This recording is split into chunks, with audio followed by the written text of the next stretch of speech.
우리가 지난 토요일 날 5장 말씀을 보았습니다. 5장 말씀에 5절에 아주 중요한 말씀을 해주고 있습니다. 5절, 6절이 어떻게 보면 갈라디아 전체의 핵심이었다라고 말할 만큼 중요한 말씀 해주셨습니다. 5절에 보니까 성령으로 믿음을 따라 의의 소망을 기다리는 것이 우리들의 신앙의 기본이다. 성령으로 믿음을 따라 의의 소망을 기다리는 자가 바로 그리스도인들이다. 그렇기 때문에 6절에서 이어서 예수님의 복음 안에서는 할례, 무할례 아무 의미가 없다. 오직 사랑으로서 역사하는 믿음뿐이다. 이제 그것이 갈라디아서를 통해서 바울이 말하려고 하는 핵심이었구나 하는 것을 보게 됩니다.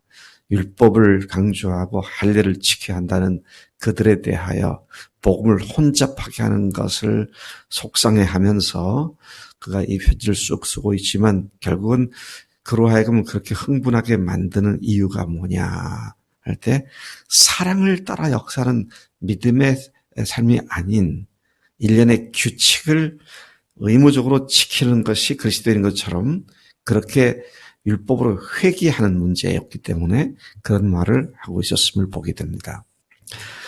자, 그런 사랑으로서 역사하는 믿음은 오직 성령께서 그렇게 해주시는 것이다.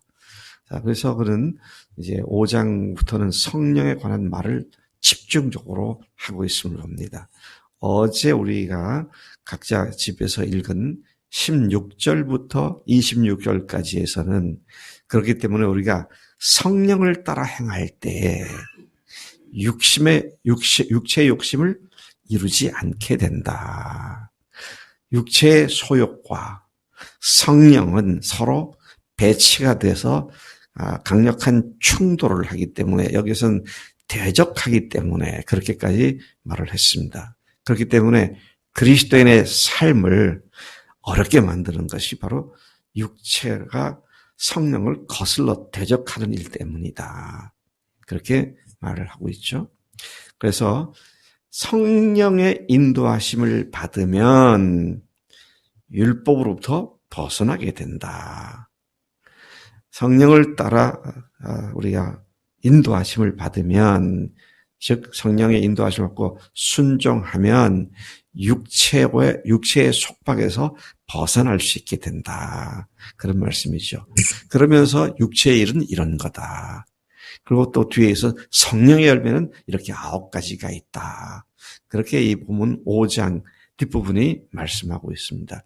육체의 일은 그러면서 음행, 더러운 것, 호색, 우상숭배, 주술, 원수 맺는 것, 분쟁, 시기, 분냄, 파당, 분열과 같은 것들이다.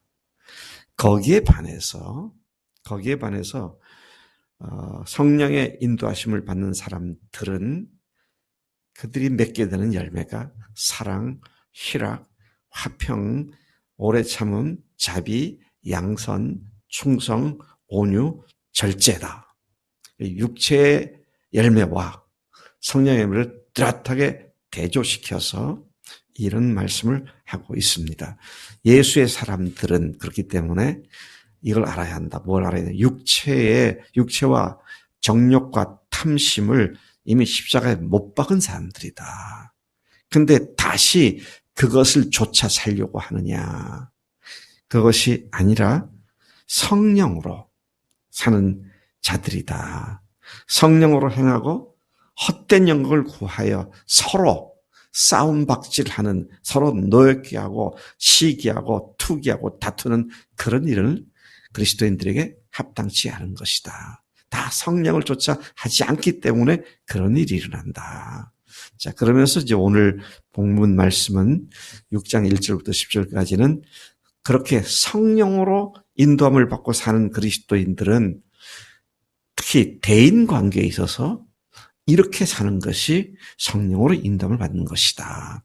그래서 6장에서는 성령으로 인도함을 받는 자유한 믿음 가운데 있는 사람들의 대인관계를 말씀하고 있는 것이죠. 왜 대인관계를 콕 집어서 말씀하시느냐. 이것은 성령으로 사는 일에 대인관계가 잘못되면 방해를 받고 흐트러지기 때문에 사람들과의 관계가 바로 돼야 한다. 그것을 염두에 두고 이 말씀을 한 것을 보게 됩니다. 1절에 보니까 어떤 관계냐. 죄 짓는 사람에 대한 관계입니다. 죄를 짓는 누군가를 알게 되었을 때, 그게 드러났을 때에 어떻게 해야 되느냐. 에이, 괘씸한 것, 죽어라! 그렇게 하면 안 되는 것이다. 그렇죠. 뭡니까? 네. 온유한 심령으로 그를 바로잡아주고, 그의 그 잘못을 거울 삼아 내 자신도 스스로를 살펴봐라. 그러니까 사람의 잘못이 있으면 그것을 바로 잡아주는 일과 동시에 그 사람에게 집중하지 말고 네 자신을 봐라. 지금 그런 말씀이죠. 잘못한 사람 집중해서 보면 어떻게 돼요? 속에 어떤 일이 발생합니까? 미움과 증오와 저주와 이런 생각밖에 나지 않습니다. 그러니까 그렇게 집중하지 말고 우선 바로 잡아주고 그가 주님의 바로 서도록 도와준 뒤에는 너는 그렇지 않은가? 너 스스로를 생각해 봐라. 이런 말씀을 하고 있죠. 그래서 2절에서는 짐을 서로 져주어서 서로 사랑하는 그리스도의 법을 성취하라.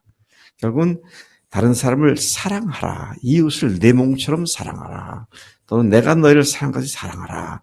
이것의 성취는 어떤 것이 이것을 성취하는 일이냐 할 때 다른 사람의 짐을 져주는 것이다. 다른 사람의 연약함이나 다른 사람의 어려움이나 이런 것들을 서로 져주는 것이다. 그래서 여러분, 저 사람 때문에 내가 왜 이 고통을 당해야 돼? 그렇게 하지 말고 그걸 져주라고. 그의 그 어려움을 서로 나눠지라고 말씀을 하시죠. 3절에 자신이 온전한 자라고 생각하는 것은 스스로 속이는 것이다. 자기가 다 된 줄로, 되지도 못했는데 다 된 줄로 착각하는 것, 그것은 자기 스스로를 속이는 것이다. 여러분, 이 나이가 되도록 저도 제 자신을 돌아보면 참 허점투성이고 실수투성이고 참 더러운 것들이 종종 얼룩이 져서 늘 고통을 스스로 당하는데 여러분 어떻습니까? 여러분들이 완전하세요? 턱도 없잖아요, 우리가.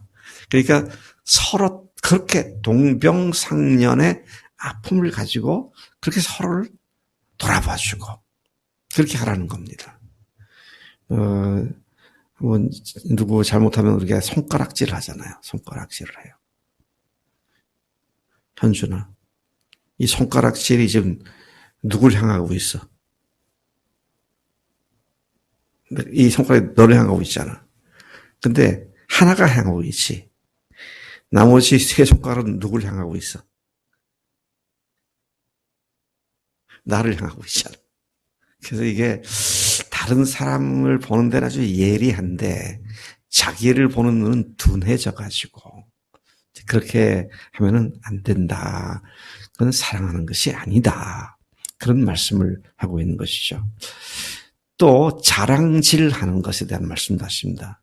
자신의 일을 살피면 스스로에게 자랑스러울 수는 있지만 다른 사람에게는 자랑질하지 말아라.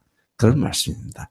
누가 나를 알아줘서 참 대단하다 그러면 감사할 뿐인데 안 알아줄까 봐 자기가 가서 자랑질하는 것 옳지 않다. 네가 너 스스로에게 자랑스러운 것 그건 좋다. 그러나 다른 사람에게 그걸 떠들어야 는 잘못된 것이다. 이제 그런 말씀을 하고 있습니다. 또 다시 5절에 보니까 각각 자기의 짐을 져야 한다. 각자 자기 할 일은 자기가 알아서 해야 한다. 이런 말로도 이해가 됩니다. 모든 면에서 지나치게 다른 사람에게 의존하는 것은 옳지가 않은 것이다. 그건 사랑의 태도가 아니다. 할 수 있는 대로 자신이 최선을 다해서 해야 한다. 어젯밤 생각이 나네요. 해가 뉘엿뉘엿 넘어가는데 우리 집 현관문이 안 닫혀. 그래서 가만히 보니 밑에가 현관문, 이 문짝 밑에가 이 방풍 뭐 이런 걸 하는 것이 떨어져서 이 덜렁거리니까 안 닫히잖아요. 그래서 뭐 호치키스 가고 째고려고 해도 턱도 없고 망치질할 수 있는 스페이스는 안 되고 그래가지고 가만 보니까 경첩을 떼어서 문을 떼어가지고 그래가지고 그걸 눕혀놓고 하면 되겠구나. 그렇게 해서 응급조치를 했어요. 거기까지는 잘 했습니다. 문짝을 다루려고 그러니까 이 문이 얼마나 무거운지. 우리 사람 나오라 동원해가지고 그 경첩 원래 그 달았던 그 자리에 딱 맞춰야 이제 나사 못 들어가는 것도 그들이 있으니까 그 자리가. 이게 한만 해도 안 되는 거예요. 죽으라고 해도 안 돼. 한 15분 정도? 한 20분 정도? 낑낑대다가 결국은 안 되겠더라고요. 그래서 보혈 형제한테 전화를 해가지고 또 보혈 형제가 또 그런 거 잘하잖아요. 그래서 보혈 형제가 오면 잘 되겠다. 그래서 전화를 했더니 저기 사무실에 가서 뭐 일할 게 많은데 뭐 그러면서 그랬더니 왔어요.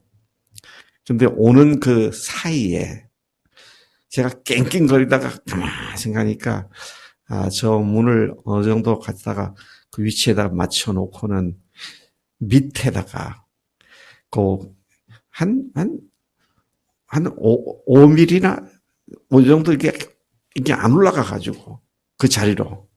그래서 가만히 보니까 문을 제자리에 놓되 밑에다가 한 그 정도 높이에 물건을 놓고 그 위에다가 문을 갖다 올려놓으면 되겠다. 그래가지고 그런 지혜가 생겼어요. 그래서 창고에 가서 쇠붙이로 거 뭘 하나 갖고 와가지고 그렇게 해갖고 드디어 문을 다 닫았어요. 그 사이에 다 끝내고 딱 정리를 했는데 보형제가 온 거예요. 얼마나 미안한지. 바빠서 정신없는 친구를 집까지 왔다가 그냥 가게 만드니 얼마나 미안한지. 이 말씀을 묵상하면서 생각나는 게 그겁니다. 각각 자기 짐을 져서 할 수 있는 걸 자기가 하라는 거예요. 그렇다고 할 수 없는 걸 지가 혼자 하려다 망치지 말고 정 안 되면 도움을 요청해야 되죠. 그러나 기본적으로 자기들이 할 것은 자기들이 해라. 짐을 자기가 스스로 져야 한다. 모든 면에서 그렇지만 특히 경제적인 면에서 다른 사람을 의지하는 것은 옳지 않습니다. 그래서 하나님께서는 사람들에게 각각 자기가 벌어먹을 수 있는 여러 형태를 주셨어요. 근데 그거는 게을러 빠져서 하지 않거나 사치하는 일 때문에 자기 분수를 넘어서서 다른 사람에게 경제적으로 폐를 끼치거나 이런 거는 옳지가 않은 것이다. 그래서 바울이 그랬잖아요. 자기 가족을 돌아보지 않는 자는 이방인보다 더 악한 자다. 그런 말씀도 있음을 생각하게 됩니다. 빌립보서 같은 바울이 빌립보서 2장 3절부터 8절까지 해서 거의 같은 말씀을 하고 있습니다. 그냥 쭉 한번 제가 읽어보겠습니다. 아무 일이든지 다툼이나 허영으로 하지 말고 오직 겸손한 마음으로 각각 자기보다 남을 낮게 여기고 각각 자기 일을 돌아볼 뿐더러 또한 각각 다른 사람들의 일을 돌아보아 나의 기쁨을 충만하게 하라. 너희 안에 이 마음을 품으라. 곧 그리스도 예수의 마음이니 그는 근본 하나님의 본체시나 하나님과 동등됨을 취할 것으로 여기지 아니하시고 오히려 자기를 비워 종의 형체를 가지사 사람들과 같이 되셨고 사람의 모양으로 나타나사 자기를 낮추시고 죽기까지 복종하셨으니 곧 십자가에 죽으심이라. 여러분 주님이 이렇게 하셨는데 주님이 이렇게 하신 이유가 뭐죠?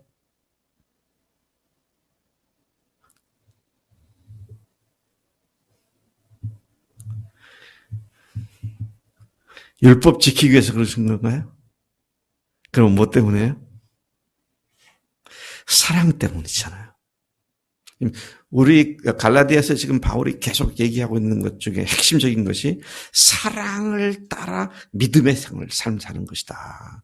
자, 이것이 바로 빌립보서에서 말씀하고 있고 갈라디 말씀하고 있죠. 6절에 보니까 또 대인 관계에 어떤 말씀을 하고 있는가? 말씀을 가르침 받는 자는 말씀을 가르치는 자와 모든 좋은 것을 함께 하라. 자신에게 영적 양식을 나눠주는 영적 리더들에 대한 거기에서 배우는 사람들의 마땅한 태도가 뭐냐? 모든 좋은 것을 함께 하는 것이다. 전에 목포 성서 침례 교회가 있었는데요. 여기에 노향모 목사님 분 계셨어요.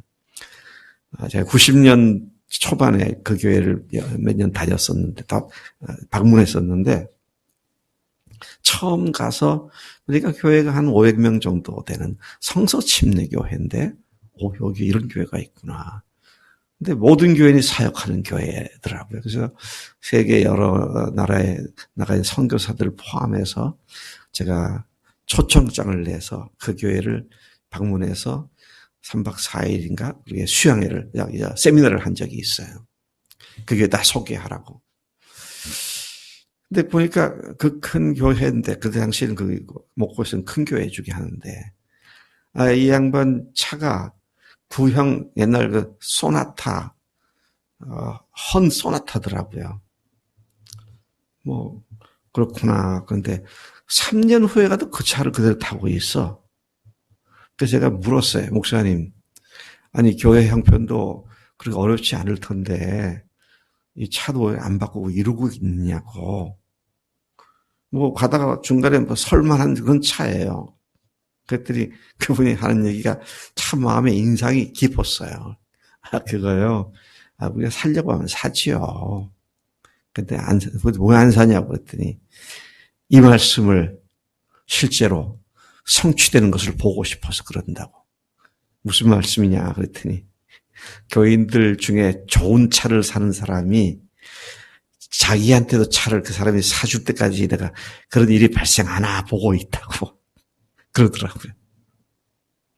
근데 몇 년 후에 가니까 새 차로 몇 년 후에 뭐 한 1년인가 2년 후에 차를 바꿨더라고요.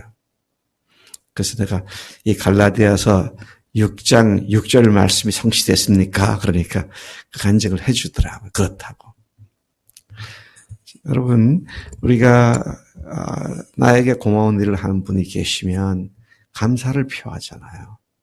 물론 뭐 차 하나 사준다고 감사가 다 표현된 건 아니겠지만 그러나 영적 리더, 말씀을 가르치는 자에게 말씀을 배우는 자가 모든 좋은 것을 함께하라. 이런 말씀 우리가 가르치고 있는데 참 여러분들 우리 교회 말씀 가르치는 여러 사람들이 있잖아요. 요즘은 이제 마디장도 있고요.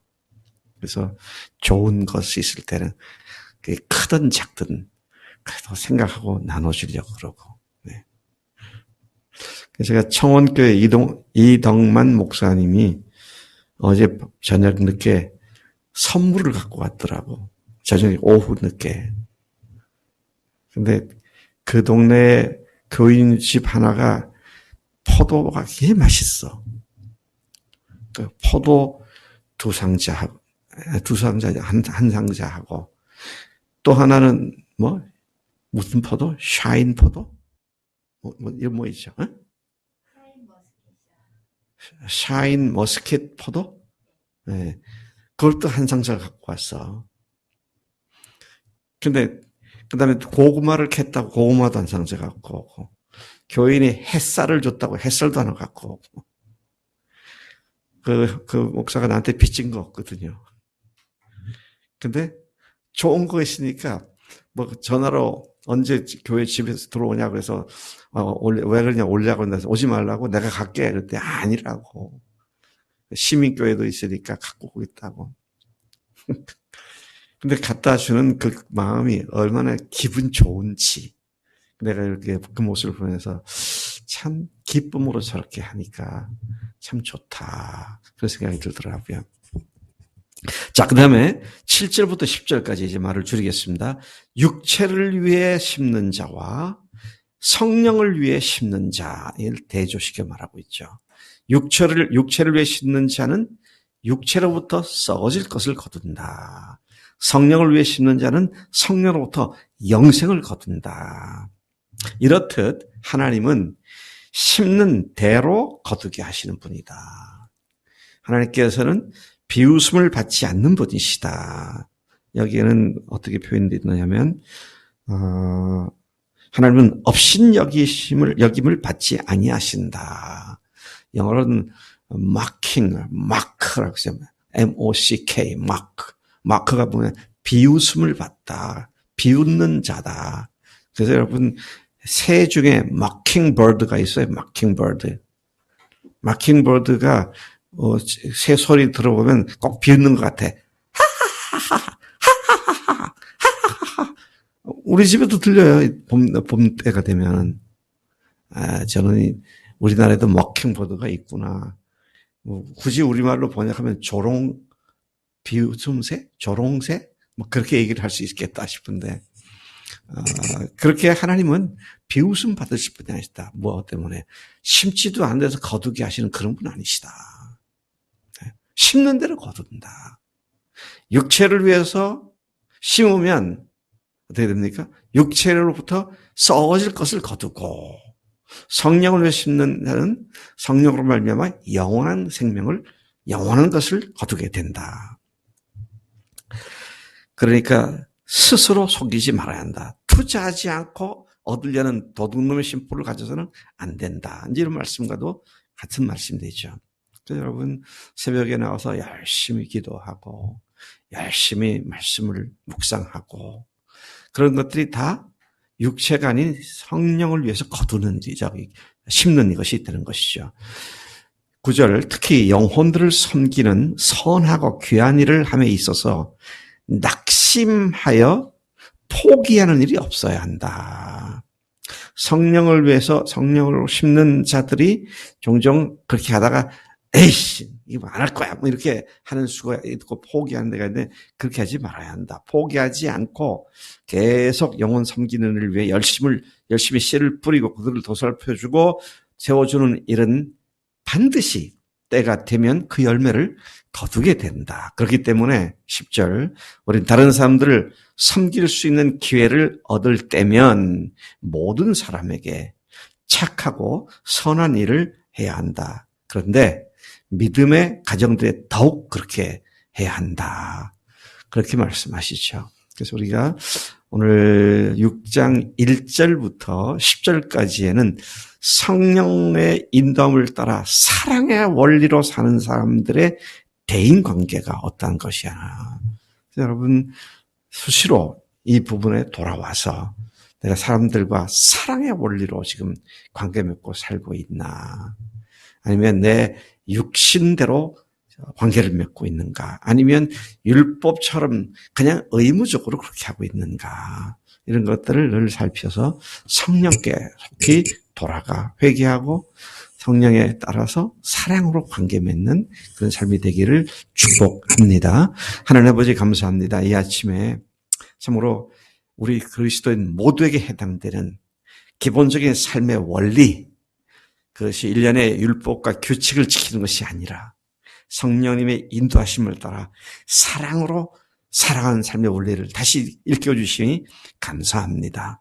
우리 스스로를 늘 또 되돌아보고 살펴보고 여기에서 어긋난 것이 있으면 즉시 회개하고 돌이켜 성령님께 순종하는 우리 삶이 되도록 인도해 주신 줄로 믿습니다. 오늘도 그렇게 성령님을 쫓아 살겠습니다.